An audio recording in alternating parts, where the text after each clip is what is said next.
નમસ્કાર. આજથી ઘણા વર્ષો પહેલાની આ વાત છે. આપણો દેશ અંગ્રેજોનો ગુલામ હતો. માત્ર શહેર જ નહીં પણ રાજચક્રમાં હતા.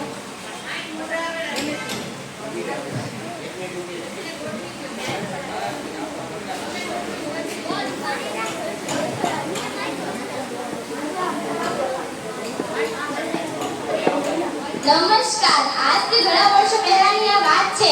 આપણો દેશ અંગ્રેજોનો ગુલામ હતો. માત્ર શહેર જ નહીં પણ ઘાટ જંગલોમાં રહેતા આપણા ઓલા આદિવાસી ભાઈ બહેનો પર અંગ્રેજો અને જમીનદારો ખૂબ જ અત્યાચાર કરતા હતા. ઝારખંડના જંગલોમાં ઉલ્હત નામના ગામમાં એક એવો સૂરજ ઉગ્યો જેણે આ અત્યાચાર સામે અવાજ ઉઠાવ્યો. એ સૂરજ એટલે આપણા બિરસા મુંડા. ચાલો જોઈએ કેવી રીતે શરૂ થાય આ ક્રાંતિ.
આસપાસના ગામના યુવાનોને ભેગા કરો.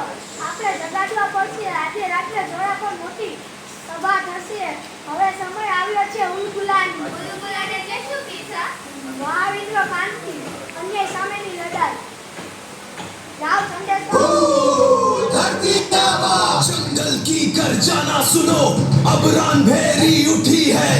धरती आबा की शक्ति से जुल्म की जंजीर टूटेंगी. हर गली में अब एक ही नारा गूंजेगा, उलगुलान उलगुलान. ये संघर्ष है आखिरी दम तक. उलगुलान उलगुलान.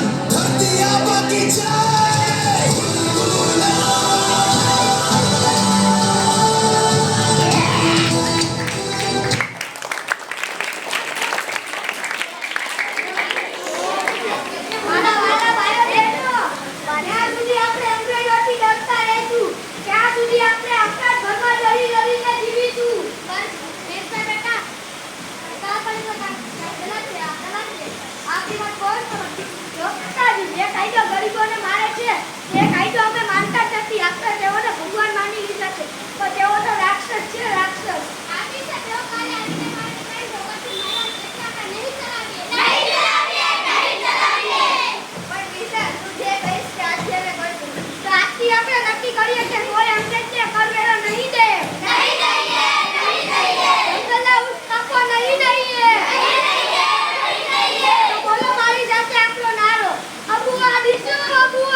મારી મને એવું ના હોય.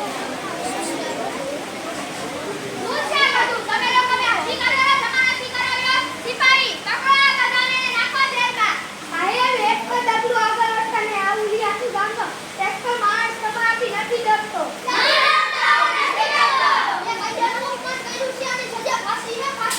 જે કાયદો ગરીબોને માને છે તે કાયદો અમે માનતા જ નથી. નથી માનતા. You fool! હું હમણાં જ સેના બોલાવીને આખા ગામને ગોળીઓથી વીંધી નાખી. તો ચલાવો ગોળી, અમે મરવા તૈયાર છીએ. મોરામાં દેશ છોડીને જતા રહો.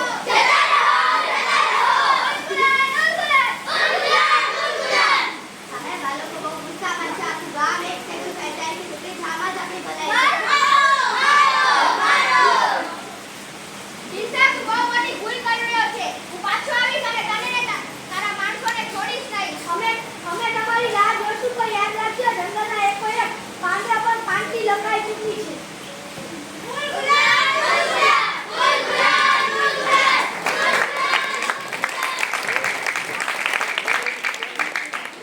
મારા વાલા ભાઈઓ બહેનો, આ તો ફક્ત શરૂઆત છે. અંગ્રેજો પાછા આવશે ને આપણી જમીનો છીનવી લેશે. હવે આપણે લડવાનું છે માતૃભૂમિ માટે. આમાં મારો જીવ પણ જાય. જ્યાં સુધી આકાશમાં સૂર્ય અને ચંદ્ર રહેશે ત્યાં સુધી આપણી અધિકારી કોઈ નહીં છીનવી શકે. આઝાદી કઈ ભેટમાં નથી મળતી, તે આપણે છીનવવી પડે. વીરતા મુર્દા અમારે હો. વીરતા મુર્દા અમારે હો. વંદે માતરમ. વંદે માતરમ.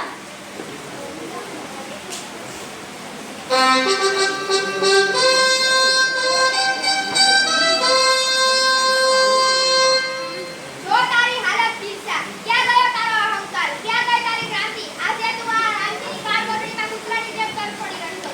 એક ક્રાંતિકારી ક્યારે મળતો નથી. તમે મારા શરીરોને સાંકળોથી બાંધી શકો છો, પણ વિચારોને નહીં.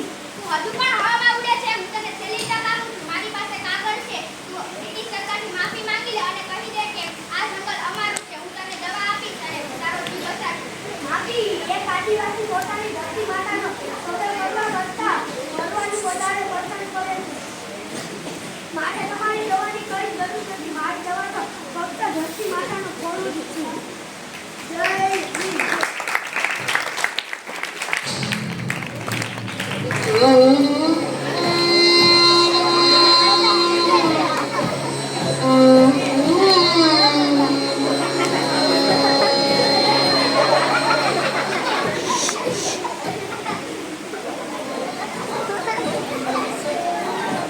बरसे सूर्य बिछड़ता है, क्या कभी दिन बाती दीपक जलता है।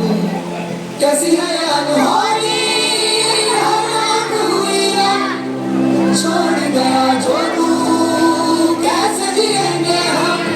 तू ही किनारा, तू ही सहारा, तू जग सारा, तू ही हमारा सूरज, तू ही तारा।